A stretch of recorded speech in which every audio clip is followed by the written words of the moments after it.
Salam, the General Secretary of the Motor Association, USA Inc.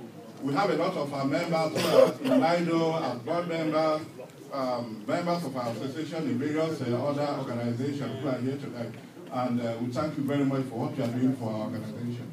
I would like to thank the ambassador and members of the high table, the consulate generals for hosting this meeting, and we really appreciate your taking this initiative to do this for us. I have a couple of questions. One. We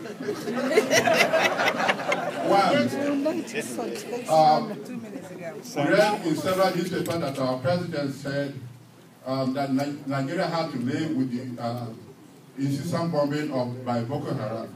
Is this something, is that true? And if it is true, is this something you believe in?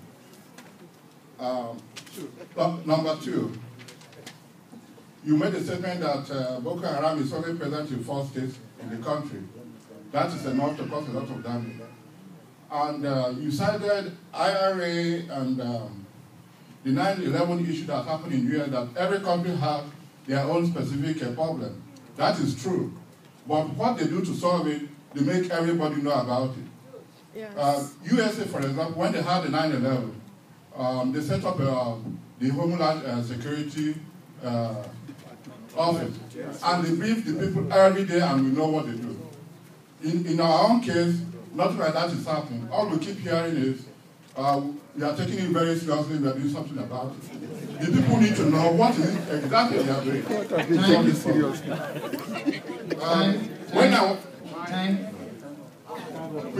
When I was in please, next person. Time, please.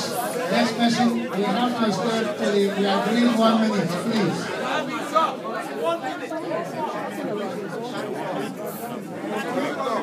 Thank you. Next number. Number 7, please. Number 7. Okay, very good. Number 7 is coming. And number 8, please get ready.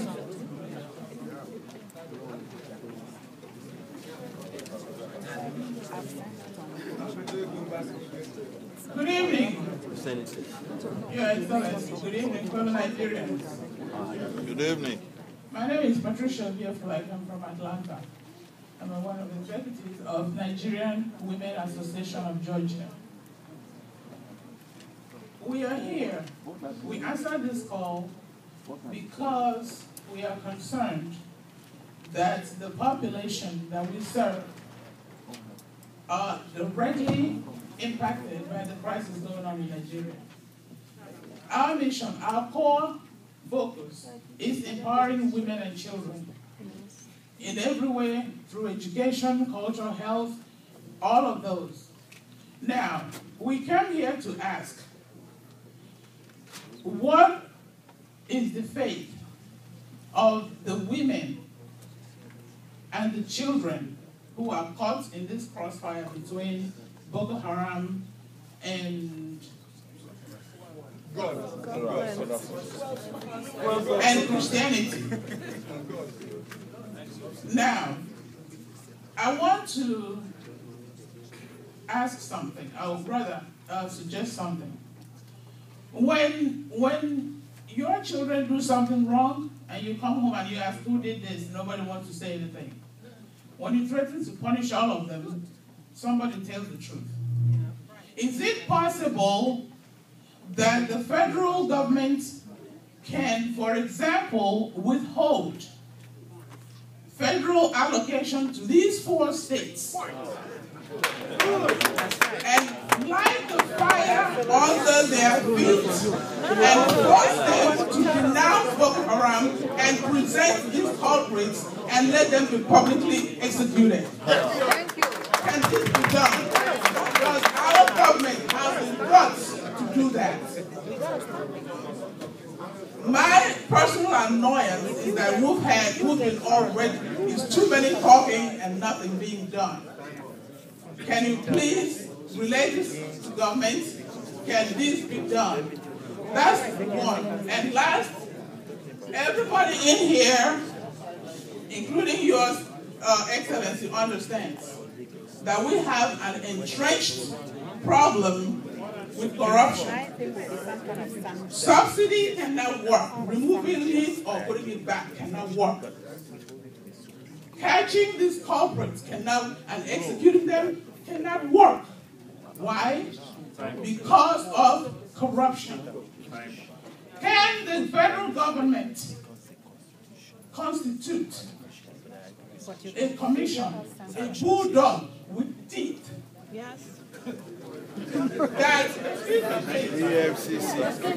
can take,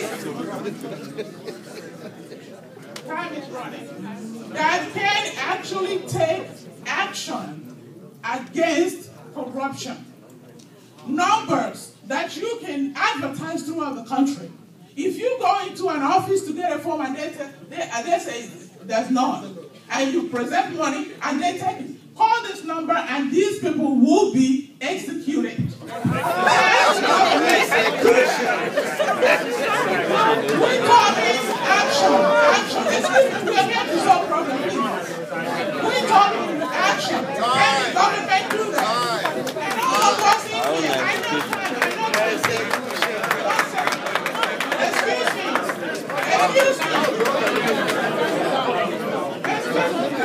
Question now, please. Allow that man to speak up.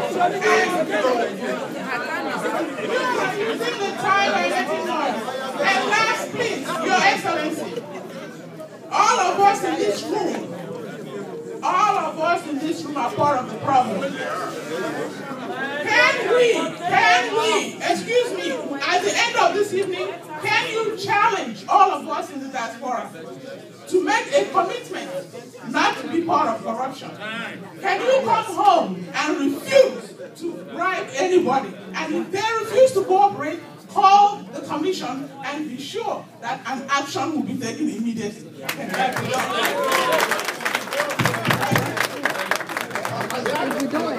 Action woman. Number 8.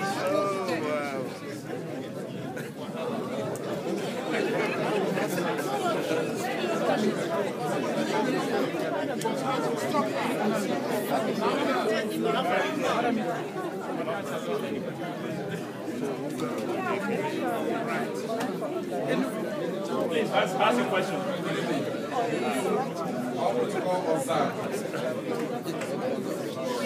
My name is Greg on the account. My name is Greg on the account from New York. I know. Can you hear me now? Yes. My name is Greg on the account, National Vice President of Anioma Association USA. I don't have questions, but I have suggestions. Exactly, that's all we need. I'm very sure that everybody in this room have been frustrated with the trust. We don't have trust in our federal government. That's one of our major problems. Because the presidency is not engaging the people enough.